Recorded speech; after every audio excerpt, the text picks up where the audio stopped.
everyone, this is David Stark from WatcherPass.com, your website for movie reviews, interviews, and recommendations. Today I'm very excited to be joined by John Gallagher Jr., who plays Marty in the all-new horror film Come Play.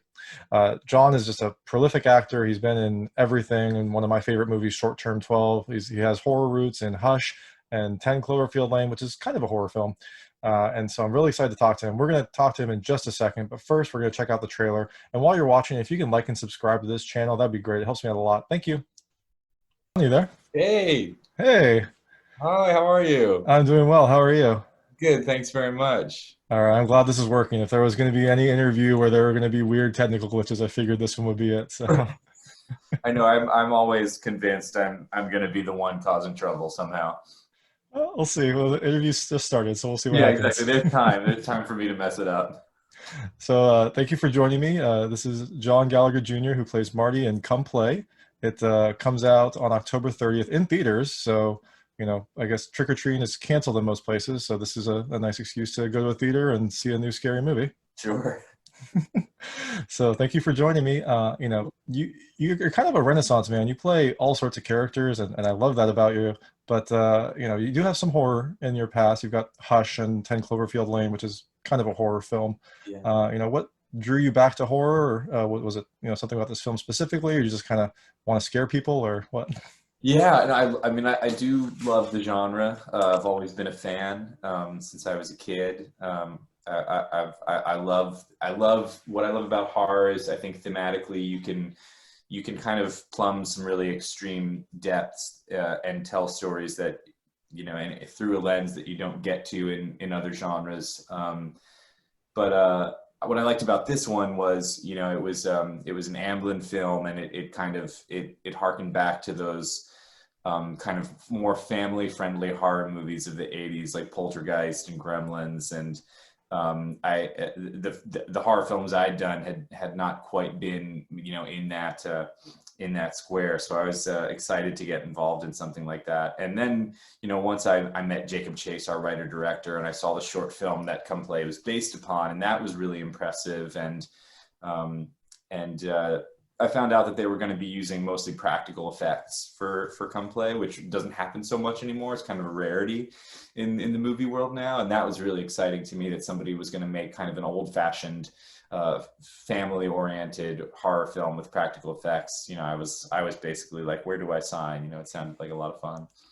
Yeah, that's a great point. One of my kind of pet peeves is when you use too much CG, especially in horror, because I feel like there's so many practical effects you can use that it Oh really yeah, kind of breaks your immersion.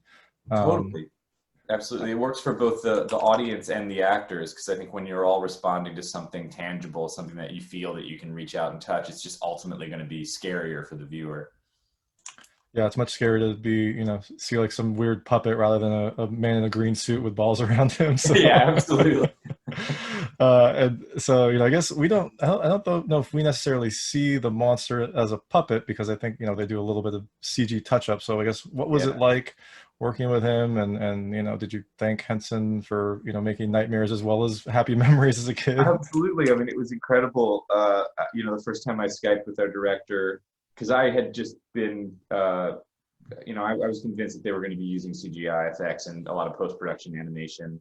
And while there are, the touch-ups, as you said, they had a big giant, 12-foot puppet of Larry, our antagonist in this film. And it was operated by some of the head puppeteers of the Jim Henson company, and that was pretty. I was pretty starstruck when they walked into set the first day, and watching them do their job. I mean, it's such a performance that they give that nobody ever gets to see, because that's the point. They're out of frame and edited out of any shot that they might be in. But it's just so helpful when you have something there to react to. The puppet becomes your scene partner, and after a while, you do stop seeing the puppeteers. You only see the movements of the puppet, and it is like you're acting with a living creature. It's really wild. That must have been a really cool experience. Yeah, it was great. I also can imagine that puppet may have, did that puppet get into any mischief on set? Did he appear in someone's dressing room, or did someone wake Luckily, up with a puppet there next were to them? no. Luckily, there weren't any pranks. practical jokes pulled on anybody. The funniest, moments to me would be, in between takes or during setups, or if they broke for lunch, if they would just kind of like lean the puppet over on the side of the set or put it on the ground or something. If you weren't careful, you might turn a corner and find this inanimate, big, giant puppet like sprawled on the floor. Those were some of the funnier moments. Kind of gets you right in the mood for the movie too, because you Yeah, don't know where he's going to appear. When I saw this film, I definitely had some flashbacks to another really great family horror film based on a child's book, The Babadook. Have you seen that movie? Is that absolutely. something? I love that movie. Yeah, Jennifer Kent is a fantastic filmmaker, and that, I mean, in my mind, that's one of the kind of that's up there. That's one of the best horror films of the last 10 years. I think of it as being kind of a touchstone for the genre in the last few years. Yeah, no, definitely. I kind of thought of this one as maybe a modern take of it because The Babadook is a little bit older. It's more kind of traditional, and this one deals Yeah, with when I read technology. the script, I thought that as well. When I first read Come Play, I thought, oh, this is kind of like a digital aged Babadook in a way. Definitely. And you are obviously the biggest star in the film, but I think I wouldn't one say person I think one person who definitely steals the show is Azzy Robertson. What was it that. like working with him? His character was just so complicated, and it must have been tough for especially a child actor to kind of play someone that can't talk and has to express themselves in different ways. Yeah, it's stunning. It was really amazing working with Azhy and watching him on set. When we shot the movie, he was 8 years old, and he had just filmed A Marriage Story, Noah Baumbach's movie, which he's also terrific in. And he works so much and is going to have a long and storied career. I just know it because he's a lovely young man and a fantastic and capable actor. And you're right, it isn't an easy role. It's a nuanced, leading role. He's in just about every single scene of the film practically. And he's playing a young child, on the spectrum. And so having to play an autistic child, for a kid his age is certainly a tall order, but one that he took very seriously and he worked very hard on. And Jacob Chase, our writer director, his wife works with children on the spectrum, so as a result, Azhy was able to go into a class and meet kids on the spectrum, and so he got to do some real hands-on research. And it was impressive and inspiring, because you always want who you're working with to kind of lock you in and up your game a little bit. And I found myself kind of watching Azhy being like, oh man, I still have so much to learn. I mean, here is this young boy who just came in and so committed and so professional. It was really inspiring. I feel really lucky to get the chance to work with him at such an early stage, because I feel like years from now I'll be like, that guy played my son once upon a time. And I now remember when he was just 8 years old. he was yay high, came up to my knee. That is such an awesome story that he was able to grow as an actor and kind of touch everyone on the set. It's such a Absolutely. Yeah, and such a he made it a really fun set. He was so positive and excited to be there that it makes you want to feel excited to be there as well.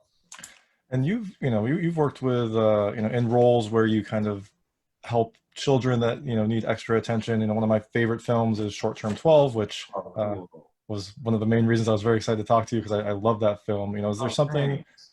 Is there something about those roles that kind of draws you? Is it interesting, or do is it fun working with kids, or something along those lines? Yeah, it's funny. I feel like they just kind of found their way to me. Short Term 12 was a film that kind of I fell into my lap at the time that it came around. And then a few years later, I made this film, The Miseducation of Cameron Post, which is kind of similar, where I played both roles are characters that work in a camp, for kind of at-risk youth and wayward teens. Yeah, I don't know what it is about it. I mean, I think there's thematically and tonally, there's a rich canvas that you get when you're working with young stories, because so much happens at certain pivotal ages when you're growing and when you're trying to kind of take on the world. And I feel like you can tell stories about, lessons of morality and, spiritual lessons and kind of personal lessons when you're using young characters like that. And, I don't know, I think there's something,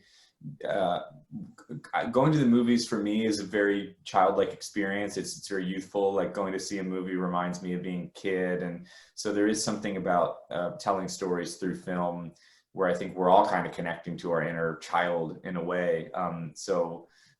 It makes sense that, I've gravitated towards movies that, tell the story of young people. Yeah, no, definitely.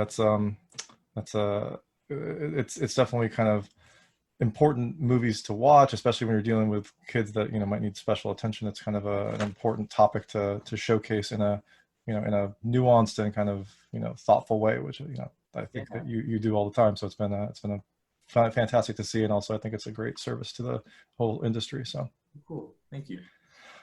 so this, as you mentioned, this is kind of a family horror film, and the family is you, Azzy, and Gillian Jacobs. Did you all do anything to kind of establish those family bonds? Is it just kind of they come as you're on set together and all kind of working together? Yeah, we didn't really get a ton of time to for the three of us to do any rehearsal or research together. We just got kind of thrown into the deep end. I was one of the last people cast in the film, if I remember correctly, and it all happened pretty quickly. I got the job, and then the next thing I knew, I was on the plane on my way to Toronto to start filming. And the producers took us out to a nice dinner when we first arrived in Toronto, and I sat next to Azhy and across from Gillian, and I just kind of asked, without being annoying, I asked, Azhy as many questions as I could just about his life and his background and his interests, and same thing with Gillian. And then next thing I knew, we were on set together and we just kind of jumped in. And so the kind of the familial roles, I think we just kind of settled into it. And, it worked for us because we're playing this family that's, cracking at the seams and kind of coming apart and struggling with this inherent inability to communicate with each other. Gillian and I are characters that can talk, but we're missing each other. That something has gone awry in our relationship. But with Azhy playing our son, being on the spectrum, he's nonverbal, and so we have a tough time communicating with him because we have to communicate through smartphones and devices and apps and what have you. So it all just kind of worked. I think sometimes you really benefit from having a lot of rehearsal time, and then sometimes you benefit from just diving in and going for it. Yeah, no, definitely. That's a really great point you brought up, that it's not just the son who has trouble communicating. It's kind of a overall aspect of the film, which is There's also something important. in there, about the lack of communication and the dangers of it. So I know we're running low on time. I want to move to, I call it the lightning round. It's just kind of short questions that kind of relate to the film, kind of don't. You are free to answer them. You're free to pass. I won't be offended. I try to keep them answerable though. Yeah. So the first one is, did you have an imaginary friend as a kid? Oh, I didn't really have like one imaginary friend per se, but like I had a crazy active imagination, and I didn't have a ton of friends, but I would kind of make up movies in my head and go into the backyard and act them out, and I would kind of play all the roles and interact with people that weren't there. So my neighbors, I think, were concerned for my mental health at certain times in my young life. But it's perfect preparation for your current role. So Exactly. what is your favorite iPad or iPhone or tablet app? Oh, the thing that's coming to mind really is any kind of music streaming. I definitely I'm on Spotify and Apple Music a lot because I love music, and so I'm always kind of making playlists and searching for my new favorite song of the week. So those are the ones that I gravitate towards the most. That makes sense. And you mentioned earlier about technology. Is that do you ever feel like your iPhone, iPad technology is cursed or possessed? Yes, well, my phone really is in a terrible way right now. I bought like an iPhone in 2017, and I've taken such good care of it because I really don't want to have to upgrade. But slowly but surely, it's falling apart nevertheless. So it's at the point now where to charge it, I have to put the charger in and then prop the phone up So like my phone overnight is up against the wall, kind of like at attention at all times, or else the plug won't work and the battery dies like immediately. So I've been feeling a little cursed with my phone these days. Yeah, So another perfect preparation for this role. absolutely. Did you draw monsters as a kid, maybe as part of your scripts that you were putting together? Yeah, well, actually, I wrote a book for a school project called The Alien when I was in, I think, like the second or third grade. It's only about 5 pages, and it's about an alien that, kind of crash lands on Earth and it attacks a school full of kids. And I think, despite my very overactive imagination, I've never been a good artist. That's never been a skill. Like my mom's an amazing artist. My grandfather was too. My sister is, but I didn't get that for whatever reason. Genetically, it missed me. So my illustrations in the book that I wrote when I was a kid are terrible, but I made up for it with a surplus of imagination. And what was the name of the alien or any of the other characters that you drew? I just remember that the alien was just called the Alien. Very creative. Yep. Um, Descriptive. It's good. yeah, exactly. And I think I was like, well, if it ain't broke, don't fix it. It worked for Ridley Scott, so I'll just add the There you go. and Yeah. hope that some of that rubs off on me. And then the kid names were just very generic, like Mark, Steve, I think. Hey, I'll watch that movie. Yeah, that's a good one. I'm trying to sell it right now. I'm trying to call the Blumhouse folks and see if they'll let me make it for a low budget. Perfect thing to do during quarantine. So, Yeah, exactly. did you have any slumber parties as a kid that ended in disaster? Oh, yeah. I mean, I was such a wuss. I had major separation anxiety issues when I was a kid. I was so scared to kind of go out and be away from my family. And so I definitely was the kid at a few slumber parties that gave up halfway through the night. I'd have to go wake up the dad of whoever's friend's house where I was and be like, can you call my parents and have them come get me? I'm too afraid. I can't sleep. It took me a while to conquer that fear. I think all of us had that issue, so I wouldn't be too worried about that. Did you have a special club as a kid? No, I never really had like a special club. My cousin was kind of my playmate when I was a kid. He was my best friend, and I think there was one year where we were determined to start like a kid private detective service, as as a lot of kids are wont to do. And I think we put up some signs in our neighborhood, like, if you have a mystery that you need to be solved, call us. But the phone never rang. I hope you had a dog too and some other friends. And We did, yeah, we did have a dog who was much more interested in chasing other animals, and we could never really get the dog to do what we wanted. oh well, maybe next time. What was the creepiest book you had as a kid? The creepiest book that I had when I was a kid. Oh, I remember. Yeah, we went to Salem, Massachusetts one year on a vacation. I grew up in Delaware, and my family only ever took vacations that we could drive to. And I bought a book called In a Dark Place, and then years later they made it into a movie called The Haunting in Connecticut, or The Haunting of Connecticut. And I read it in the backseat of the car on vacation, and it terrified me. It gave me nightmares. And then I read years later that the author of the book had been purported to be a true story, and years later the author did an interview where he said, oh, I made it all up because they just wanted a sensational story that they could sell books with, so the people who sold me the story just let me completely fictionalize it. So I thought it was a true story, and that's what really scared me, but it turned out to be mostly made up stuff. I hope you got a refund on that book. Going back to the bookstore and I'm going saying, to go back to Salem, Massachusetts. but that is And I get my money back. that is the worst time to read a haunting book, when you're about to go to new places that you don't know with weird sounds and whatnot. Oh, absolutely. Yeah. No, that one really freaked me out. So other than selling the script for the Alien, what's next for you now that this movie's out and in theaters on this Friday? That's a really good question. I wish that I knew. Things are at a little bit of a standstill in the industry these days. I don't have anything else on the schedule, nothing in pre-production, no jobs coming up. But I'm reading scripts occasionally, but there's not a wealth of stuff being filmed right now because it's obviously pretty delicate time to be going to film sets, and you can't really do it unless you have a big infrastructure in order to keep everybody safe. So I'm a little bit in a holding pattern as an actor right now. I've been working on a lot of writing projects and a lot of music projects because I write music as well. But yeah, as far as acting goes, I'm kind of just waiting along with the rest of the industry to see how things shake out over the next few months to a year, to see when we can get back, on stage and in film sets again. Well, that's not a bad use of this time. There's some personal growth, some writing, some music. That sounds like a good use of Yeah, quarantine. trying to catch up on the things that I always put off when I'm working. So now that I have no excuse. Yeah, perfect. That sounds like a great use of your time. Yeah. Well, thank you so much for joining me. This is John Gallagher Jr. The film is Come Play. It comes out this Friday, October 30th, right before Halloween, and it comes out in theaters. So you can, if since Halloween is canceled and Trick or Treat is canceled, you can go check out a scary movie in theaters again. Love it. So, thank you so much for joining me. Yeah, my pleasure. Thanks so much for having me. All right, take care. Take care, you too.